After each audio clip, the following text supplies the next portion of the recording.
พากันฮักลงหันกับพ่อแห้งอีกแหละเนาะเออใส่ไปเบิ่งในสาวน้อยอุ้ยฮักแน่ๆเลยจันอันนี้บ่กล้าไปฮักอยู่นี่เนาะนางเนาะนะมองแต่งกินอยู่นี่โอ้พี่น้องอันตรายเลยตกบ่ย่านบ่นางบ่ย่านมั่นใจในตัวเองนะมันว่าตัวเองน้ำหนักหน่อยอย่าเฮียนเห็ดเด้อพี่น้องเอ้ยป้าตัวนั้นยังว่าธรรมดาตัวนี้แห้งนักกว่าอีกโอ้ยถอนหายใจไงหายใจบ่ฮอดท้องอันนี้นะ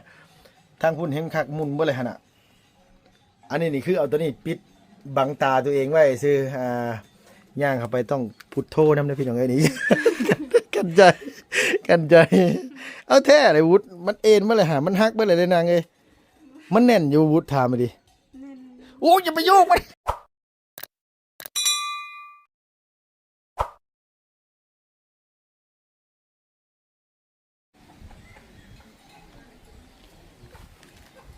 มือนี่แดดเนี่ยพี่น้องเอ้ยเนาะทางอันชาวบ้านอีพ่ออีแม่บ้านแก่งทองเพิ่นเอาข้าวเอาน้ำมาตากแดดเพื่อสิได้ไปตำไปสีสิได้มาให้ลูกให้เต้ากินให้แดดในเด้อเพียงเด้อไม่เด้อบรรยากาศกะลมหนาวพัดวอยมาพี่น้องเอ้ยมีพี่น้อง FC ผู้ใหญ่ใจดีหลายขู่หลายคนเพิ่นไปพี่น้องเอ้ยเนาะพอดีว่าพี่น้อง FC ผู้ใหญ่ใจดีหลายคนเพิ่นก็บอกโอ้ยลุงเฮิมไว้เพิ่นว่าไปไทยอันเพื่อนน้องบุตรเนี่ยเด้อการเป็นอยู่อีหลาเพิ่นเป็นจังใดเนาะพี่เนาะหลายคู่หลายคนก็คือสิเห็นในหลายสองทางแล้วพี่เนาะก็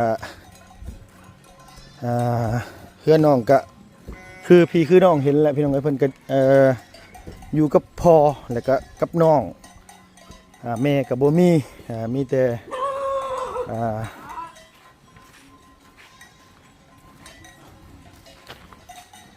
ีแต่พออีหล่าเพิ่นพอกับบ่ค่อยสมบูรณ์ปานใดแล้วก็เฒ่าแหละแล้วก็เลี้ยงลูกน้อยน้ำแน่เพราะว่าทางถ้าพอเราแต่งงานหลายเทื่อก็มีลูกหลายคนน้ำแน่เนาะพี่เนาะมาทางนี้พี่น้องเอ้ยตอนลุงมาตอนนั้นพุ่นเลาะแคมเซ่มาผู้ก็เลยมาเปื้อนในตอนนั้นก็ให้เด็กน้องพี่น้องเฮือนอีหล่าเพิ่นก็ลมพัดมาฟังนี่ทะลุฟังนั่นเลยน้องพี่น้องบ่ต้องยากใส่ไม่กวดเลยขี้พุ่นขี้เหงื่อนี่ปิวไปตามลมเลยแหละมาเฮือนน้องวุฒินี่บ่ได้ย่านหยังดอกพี่น้องย่านแต่บันไดเฮือนเล่าแหละตะปูตอกแน่นบ่แน่นต้องระมัดระวังเอาเองอันนี้ก็ได้อีหล่าจันมานำเนาะสบายดีโดสบายดีเดี๋ยวลุงขออยากถามจันกับน้องวุฒินี่เล่นน้ำกันมาแต่น้อยๆเพิ่นบ่หาแต่ใหญ่มานี่เป็นเล่นจังมาเล่นน้ำกันปกตินี่หมู่ชนิดเจ้าอยู่ในบ้านมีไผแน่บ่มีไผแบบคือเขาน้องพ่อนี่อย่างสิก็บ่ได้สนิทปานใดบ่บ่ได้ค่อยเล่นจันเป็นคนที่บ่ค่อยมักเล่นปานใดบ่คือหัวเนาะหัวก็สิเป็นคนล่าเริงแน่น้องหัวเป็นคนล่าเริงกว่าน้องจันหลายพี่น้องเอ้ย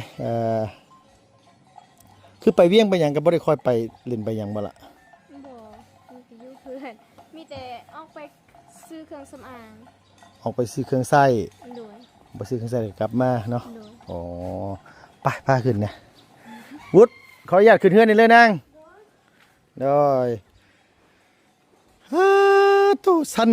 ติงลิงเลยพี่น้องเอ้ยบันไดนี่ขึ้นก้าวพิษชีวิตเปลี่ยนนั่นแหละพี่น้องเอ้ยอันเฮือนอีหลาบุตรนี่ก็ได้โอ้ยหนอสุดยอดเอาถ้าพอแล้วบ่อยู่บ่อยบุตรมานี่โอ้หนอฮักซะหนอโอ้ยเหยียบมองใดก็เป็นตะย่านอีหลีเลย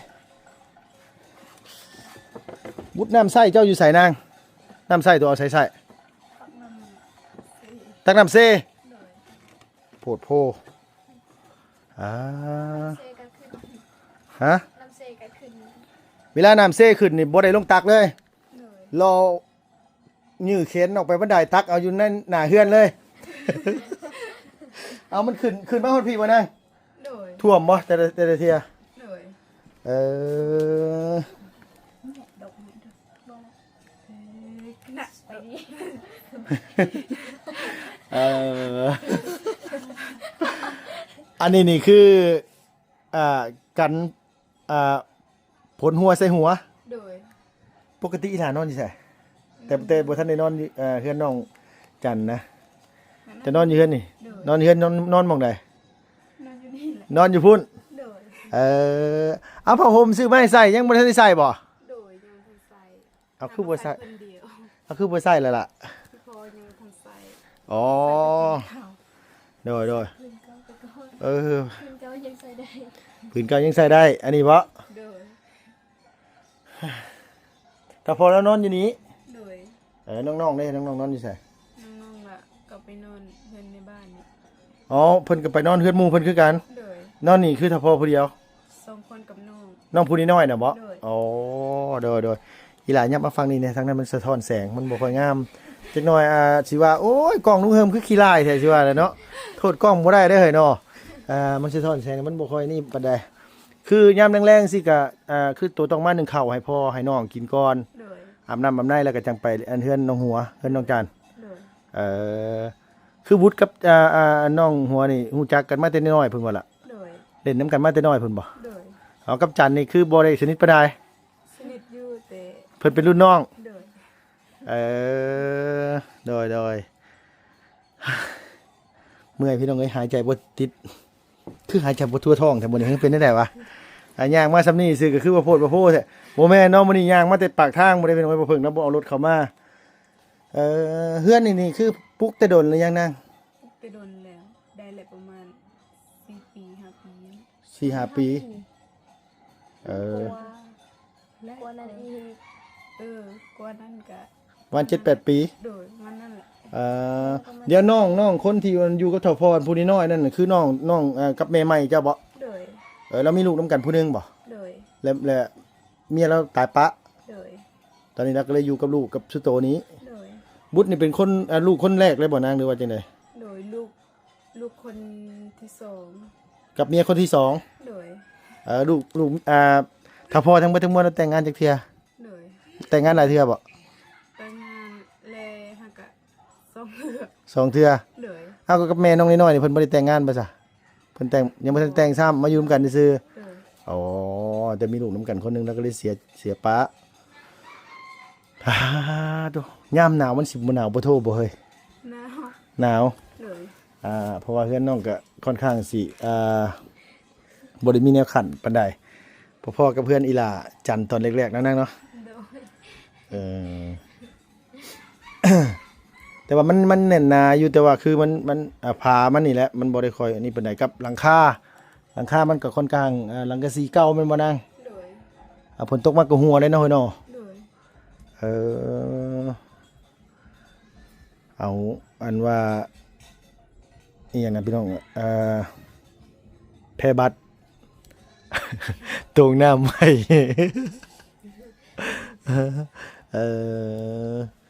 อยู่แบบง่ายๆเลยมันอยู่มันมีแบบนี้ก็อยู่แบบนี้แล้วนางเนาะ โดย ดินนอนตอนหญ้านี่คือของเจ้าบ่ของพ่อเจ้าบ่หรือว่าของคนอื่นหรือว่าของไผ ของสุพรรณนี่แหละ ของชื่อเจ้าเอง โดย อ๋อสมมุติว่าเฮามั่างไม้เฮ็ดไม้นี่ยังสิก็ดินบ่ได้ซื้อเนาะ โดย มีหลายคนพี่น้องเอ้ยเพิ่นก็สนใจว่าไปถ่ายน้องบุตรเพิ่นแน่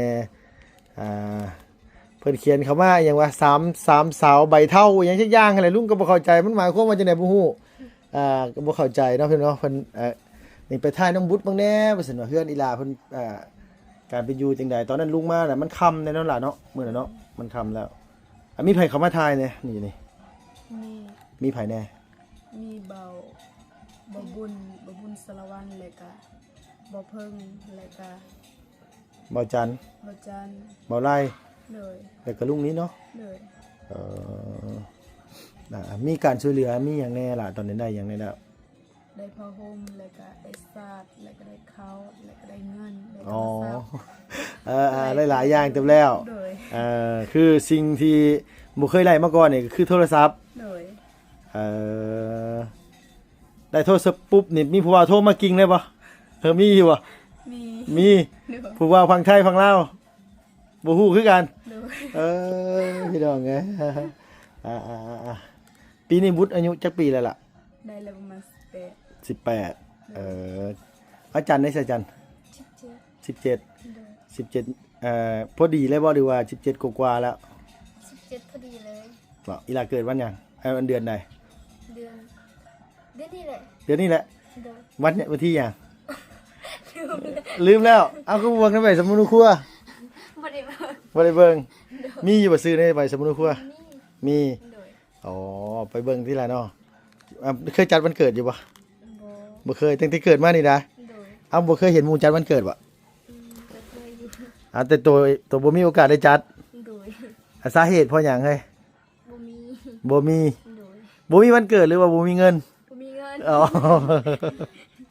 ก็นึกว่าบ่มีวันเกิดนะลูกวันเกิดนะพี่น้องปีหนึง2เทื่อก็บ่เอาได้เนาะ เอ่อ ว่าไงคือวุฒินี่กับน้องหัวนี่สิเป็นคนล่าเริงแน่นอนนึง โดย ว่าไงก็มักสมแซวพี่น้องเอ้ยเนาะแม่นบ่ล่ะแต่อันนี้นี่บ่ค่อยปานใด โดย บ่ค่อยปานใดหรือว่าแม่หวง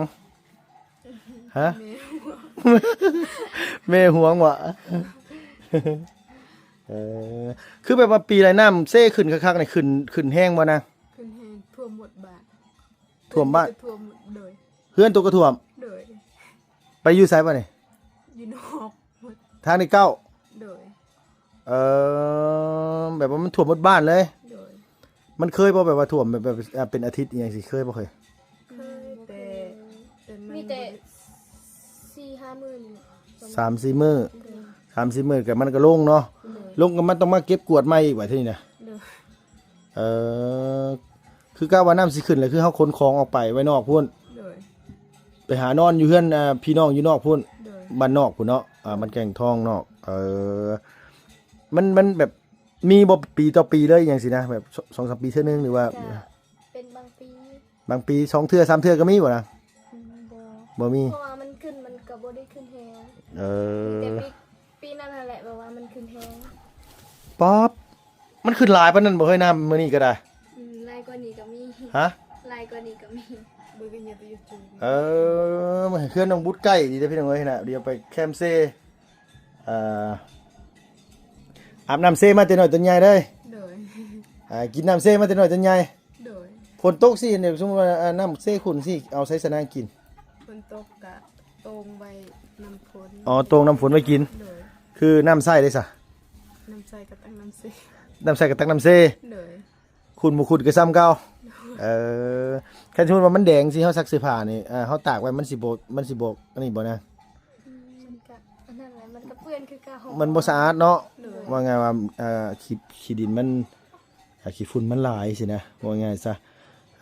ส่วนหลายไผหนึ่งเข้าอยู่เฮือนโต เอานี่ เจ้าเองเลย โดย มาหนึ่งแล้วก็แต่งอยู่แต่งกินเรียบร้อย โดย แต่จังไป โดย เล่นน้ำไปนอนเฮือนหมู่ โดย กินอยู่พี่หรือว่าบางมื้อคือไปกินอยู่พุ่นหรือว่ากินข้าวอยู่ อยู่นี่ กินอยู่นี่ก่อนแต่งอยู่แต่งกินเรียบร้อยแล้วก็จังไป โดย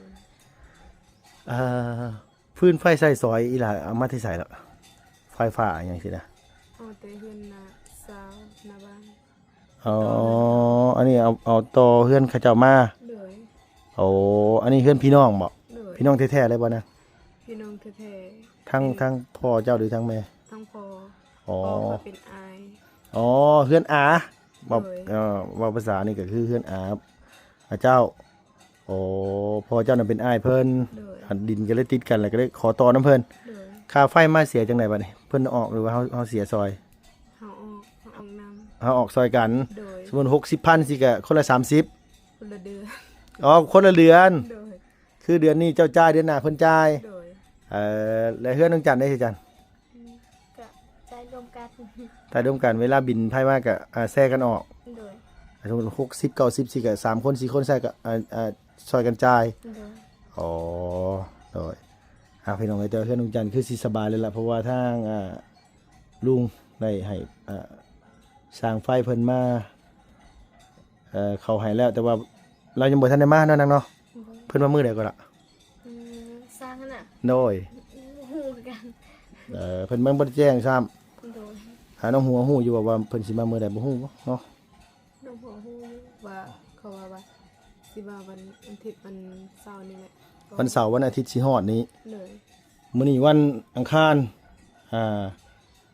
มื้อคืนนี้วันจันทร์พี่น้องเอ้ยโดนคาหวยน้องจันบอกยับเยินเลยเมื่อคืนนี่ไปบ่เป็นเลยถ้าเป็นงูเขาตีแอวฮักเลยแหละเมื่อคืนนี่ไปบ่เป็นเลยพี่น้องเอ้ยบอกเลขหนูเลขหมูเลขแม่งกระเบื้อ3น้ำซัดล่อไป9โตพี่น้องเอ้ย9ปองให้เจ้าเอิ้นแต่ก็บ่เป็นหยังดอกคันฮู้ว่ามันสิออกตัวใดก็ดีได้เนาะนางเนาะมันสิได้ถูกเลยอันนี้มันบ่ฮู้เลยก็พางตายไปตายอีหลีพี่น้องเมื่อคืนนี่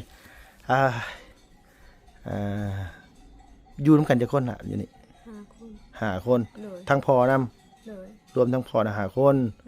เลย อันน้องคนที่ว่าผู้น้อยสุดน่ะคือเราแต่งงานหลังจากอันแม่เจ้าเสียบ่ เลย อ๋อคือแม่เจ้านี่กับพ่อเจ้าพ่อเดียวแม่เดียวเลยนี่มีพี่น้องจักคนละ 3 เลย โตเป็นลูกคนใหญ่ เลย และมีน้องอีก2 คน เลย น้องกับแม่ใหม่อีกผู้หนึง เลย ก็เป็น4 เลย เนี่ยไป อ๋อแล้วก็ทั้งเบิดทั้งมวลก็มี4พี่น้องแล้วก็พ่อ1คนก็5 คน เลย ข้าวสารนี่กระสอบหนึงนี่กินได้จักเดือน ได้ประมาณ1 เดือน เดือนหนึง เลย ก็เต็มที่ดีหรอกก็ประมาณเดือนปลายเนาะล่ะเนาะเดือนหามื้อ6 มื้อสิเนาะ เลย เพราะว่าน้องๆเพิ่นกำลังกินว่าแหละพี่น้องว่าง่ายน้องของน้องวุฒินี่กำลังกินกำลังอยากว่าง่ายซะใช่มองแต่งอยู่แต่งกินตัวอยู่ไสพาไปเบิ่งได้ปะมันบ่ฮักบ่เคยคันว่าลุงไป เห็นว่า2 คน3 คนเฮารวมตัวกันจะว่าพ่อแห้งเนี่ยพี่น้องเอ้ยกำลังกันว่านี่อยู่มันพากันฮักลงหันกับพ่อแห้งอีกแหละเนาะใส่ไปเบิ่งในสาวน้อยอุ้ยฮักแน่ๆเลยจันอันนี้บ่กล้าไปฮักอยู่นี่เนาะนางเนาะ เลย นะมองแต่งกินอยู่นี่โอ้พี่น้องเอ้ยอันตรายเลยตกบ่ย่านบ่นางบ่ย่าน เลย มั่นใจในตัวเองนะมันว่าตัวเองน้ำหนักหน่อย อย่าเฮียนเห็ดเด้อพี่น้องเอ้ยป้าตัวนั้นยังว่าธรรมดาตัวนี้แห้งนักกว่าอีกโอ้ยถอนหายใจไงหายใจบ่ฮอดท้องอันนี้นะทางพุ่นแห้งคักมุนบ่เลยหั่นน่ะอันนี้นี่คือเอาตัวนี้ปิดบังตาตัวเองไว้ซื่อย่างเข้าไปต้องพุทโธนำเด้อพี่น้องเอ้ยนี่ กันใจเอาแท้เลยวุฒมันเอ็นมาเลยหามันฮักมาเลยนางเอ้ยมันแน่นอยู่วุฒถามมาดิโอ้อย่าไปโยกมัน โอ้มีความมั่นใจสูงเลยเดียวพี่น้องเอ้ยโยกเฮ็ดมาโยกใส่กันมานี่ที่1เข่าเลยบ่ดีว่าที่ไหน ยัง อ๋อ จังโมงเลย จังมงเดี๋ยวมึงมงก่อนพี่น้องเอ้ย สิถึงข้าวเลย มันนี่มันโอ้ย2 โมง 3 โมงแหละ3 โมง 4 โมงจัง1ก็ได้ได้ยังได้ให้น้องกินแรงมานี่นาง ไข่กิด ซื้อไข่ไก่ เลย ขัวไข่ยังสิเนาะ เลย ขัวหรือทอด ทอด ทอดไข่เป็นอยู่บ่ เป็น จันตัวเฮ็ดเป็นบ่นาง เป็น ทอดไข่ไหน โดย พอได้จะซ้ำนั่น ทอดไข่ตลอด ฮะ อยู่เวียกันทอดไข่ตลอด กินทอดไข่ตลอด โดย ทอดให้เจ้านายได้ทอดกินเอง ทอดกินเอง ทอดกินเองเขาบ่กินดอก น้อยผัดกะเพราอย่างสิเป็นบ่ ก็เป็นอยู่ หืม ก็เป็น เป็นอยู่แต่บ่แซ่บ โดย อีหลีได้อพี่น้องเอ้ยบางคนเฮ็ดเป็นแต่ว่ามันบ่ได้เป็นของที่เฮาถนัดเนาะ โดย แต่ว่าลุงเฮ็ดเป็นสุอย่างเรื่องแนวอยู่ในกินเพราะว่าเฮาไปทำงานอยู่ฝั่งไทยแล้วก็เฮาไปเป็นหัวหน้าพ่อครัวเป็น เป็นคนเฮ็ดกับข้าวอยู่ในครัวเลยนะก็เลยเฮ็ดหยังก็เป็นกับข้าวไทยกับข้าวลาวหยังก็เป็นเบิดแหละแต่ว่าแซ่บบ่แซ่บก็เว้าอีกเรื่องหนึงลาบไก่มื้อน้องบุตรบ่ได้กินน้ำซ้ำเนาะ โดย ได้ซิมอยู่บ่บ่ได้ซิมซ้ำมีแต่น้องจันกับเฒ่าแม่น้องหัว โดย แล้วก็น้องชายเจ้า โดย คนอื่นบ่ได้กินน้ำบ่ อืมมีแต่ยังลุง ลุงอ๋อเพิ่นว่าได้แซ่บอยู่บ่ แซ่บ เจ้าน้ำมุกปลาจางๆก็ยังว่าแซ่บคือน้องกันว่าหมูปลาเขาไม่ได้ซีม เออมุกปลาว่าไรมื้อนี้ก็จางบ่จางก็ว่าแซ่บว่าซั่นว่าอืมแต่ว่าแซ่บอยู่เนาะนางเนาะ โดย ผ่านอยู่เนาะ โดย สมมุติว่าหนูหยังสิกินบ่หนูหน้าหยังสิ กินเบิด กินเนาะกินได้เนาะ โดย มื้อหน้าคันว่าอันนี้สิซื้อมาเฮ็ดกินอยู่เพื่อนน้องเพิ่นเพิ่นว่าอยากกินขัวหนูเคยกินบ่ขัวหนู เคย ขัวได้บ่เป็นแกงได้ โดยเคย ขัวใส่ข้าวขัวหยังสินะ อืม แต่ตัวอ้นซื้อเมื่ออยู่ตอนนั้นซื้ออยู่เพื่อนน้องจันนี่แหละตัวหนึ่ง300,000พี่น้องเอ้ยเมื่อว่าสิเอาไปเลี้ยงตายซ้ำบ่ได้เคยกินจักเที่ยตายอันนี้เมื่อไรก็มันบ่รู้ว่ามันเป็นหยังมันบ่กินน้ำหรือว่าหยังไงบ่นั้นมันก็ตายนะให้เขาเจ้าเอาไปกินซื้อเมื่อเท่าไรโตเลยเลี้ยงบ่ใหญ่มันอยู่ในธรรมชาติมั้งแต่เฮาเมื่อเลี้ยงเนี่ยมันอาจสิกุ้มใจคิดฮอดผู้สาวบ่จัก เอาเนาะไม่ใช่ไปฮู้เว้ยเฮ้ยบางเทีว่าบ่เป็นได้บางเทีก็ได้บ่ฮู้จักความมันเอาเมื่อตัวใดก็ตายทุกตัวเด้เอาเมื่อตัวใดก็ตายทุกตลอดซื้อตัวนั้นก็2ตัวซื้อตอนหลังก็2แล้วก็เอามือซื้อคือน้องน้ำอีก2เป็น6ตัวตายเบิดสุดตัวบ่ย่างจักตัวก็เลยสิเศร้าแล้วความคิดสิเลี้ยงอ้นนี่บ่มีแล้วในหัวเห็นมันงามใช่หรอเห็นมันน่ารักก็เลยคิดจะเลี้ยงตัวมันงามบ่อ้น งาม ตัวอ้นไงนะ งาม ตุ้ยคือหมูน้อยตะปุตะปิคือน้องวุฒินี่นะ เข้าไปเฮือนครัวมันก็ทำท่าอยู่อ่อมบึบโอ้ยปีนทองนั่นพอแห้งอีกแหละเนาะอันนี้ก็คือเฮือนน้องเพิ่นนี่ก็เรื่องการช่วยเหลือพี่น้องเอ้ยเนาะเรื่องเปลี่ยนสังกะสีนี่ก็ได้คันว่าอันนั้นบ่ซั่นก็เอาผาใหม่หรือว่าเฮ็ดเฮือนครัวให้น้องใหม่ก็ดีคือกันแต่ว่าดินโตเนาะนางเนาะ โดย บ่ได้อันนี้กับคนอื่นพอ FC เพิ่นให้เขามาถ่ายหลายเทื่ออยู่ได้เป็นไงเนาะเขามาเทื่อนี้เป็นเทื่อที่2ตอนนั้นเขามาตอนแรงๆบ่ได้เห็นภาพบรรยากาศแจ้งปานนี้ปะพาเลาะเบิ่งในข้างๆเฮือนเป็นได้ใดคือกระลงงัวกระลงควายคือหลายแท้นอนเว้นม่วนปานอย่างนะพี่น้องเอ้ยฟังเสียงเคาะหมากกระลิงงัวหมากกระลงควายโอ้ยม่วนคักพุ่นแหละพุ่นขนาดน้องจันตัวน้อยๆยังอุ้ยผู้ซั่นว่ะ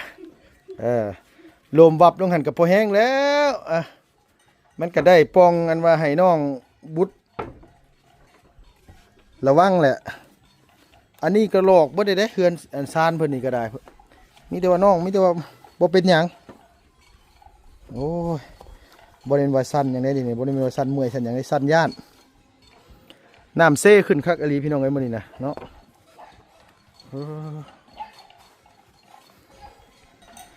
โอ้กั้นใจอยู่พี่น้องเอ้ยลงซานเฮือนน้องวุฒิเมื่อกี้นี่อันตรายทั้ง2ฝั่งในเฮือนโตนะข้าเจ้าว่าถ้าเป็นภาษาสงครามนี่คืออันตรายทุกรอบล้านพี่น้องเอ้ยทางขึ้นกับปานนั้นเฮือนครัวกับพอแห้งผู้ไม่ฮักไม่เอ็นมันพอแห้งน่ะยังเฮ็ดทำเป็นขยมให้ลุงเบิ่งป้าเลาะไปที่ออกไปพี่ก็ได้ล่ะป่ะมีการช่วยเหลือในกับทางบ่อไร่เพิ่นเอาโทรศัพท์มาให้น้องมื้อนั้นแล้วก็บ่เพิ่งเอาข้าวเอาน้ำเอาผ้าห่มผ้าแพรหน้าหนาวสิเข้ามาแล้วเนาะพี่น้องเนาะพื้นนี่ก็คือเฮาไปหาอยู่สายวุฒิอยู่บ้านตัว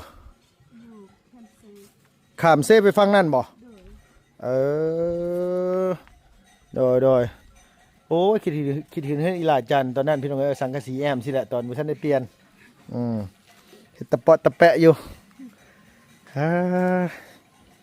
เนาะ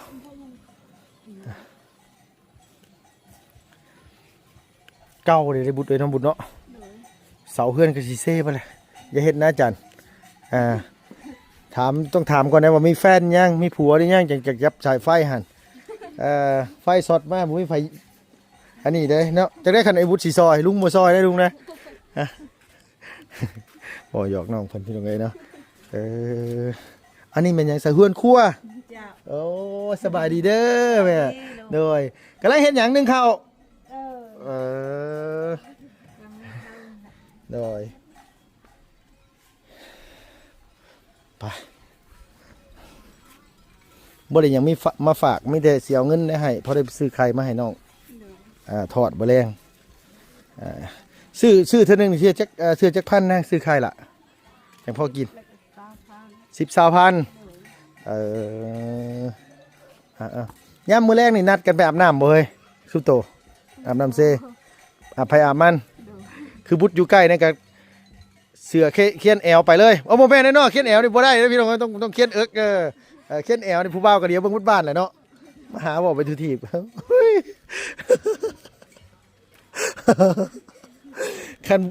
คันน้องๆเพิ่นเขียนแอวนี่คือผู้บ่าวตอนแรกมาต้องผู้ละพี่น้องก็ไปถ่ายอยู่แคมป์เซ่พุ่นละเอาพอนัวผมม่วนกันพี่น้องมามาเยี่ยมเพื่อนอีหล่าเพิ่น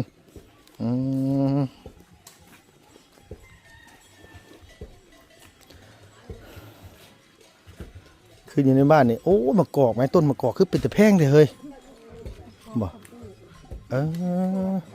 แซ่บบ่มะกอกน้ำเขาเอิ้นนี่นะแม่นมะกอกน้ำไหมนะวัดพอเด้อตับพอเด้อค่ะ มะกอกน้ำเพิ่นเอามาปลูกเพิ่นมาแต่ไสวะ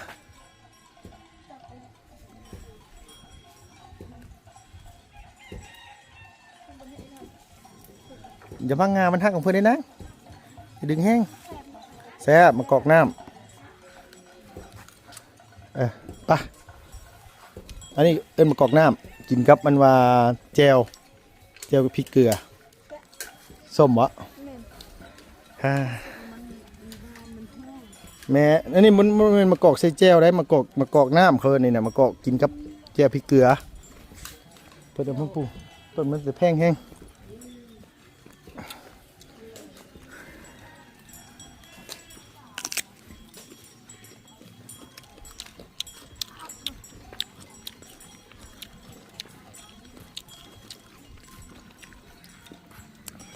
กอกน้ำพี่น้องเลยแสบแห้งเฮ้ยโดยน้องพี่น้องสำหรับคลิปนี้ก็ขอตัวลาก่อนพี่น้องเนาะไปอัปเดตเพื่อนน้องบุตรจะซื้อกับพ่อแหละคำว่าสบายนี่คือจังไหนบุนี่ สบายดีแล้วนางเด้อโดย3อย่างก็เอิ้นว่า3ใบเท่าว่าฉันนะไปย่าง มาแต่2ใบมาดิพี่น้องเอ้ยสำหรับคลิปนี้ก็ลุงกับมาเยี่ยมมายามเพื่อนน้องบุตรตามคำเรียกร้องของ FC ให้ไปเยี่ยมไปยามเมืองแน่เพื่อนสันว่าเนาะพี่น้องไปเรียบร้อยแล้วเด้อเพื่อนเด้อจังได๋ขอบคุณอยู่ดีมีแห้งอย่าเจ็บอย่าจนลำไปด้วยสุขภาพพานามัยแข็งแรงไปแล้วบ๊ายบายสบาย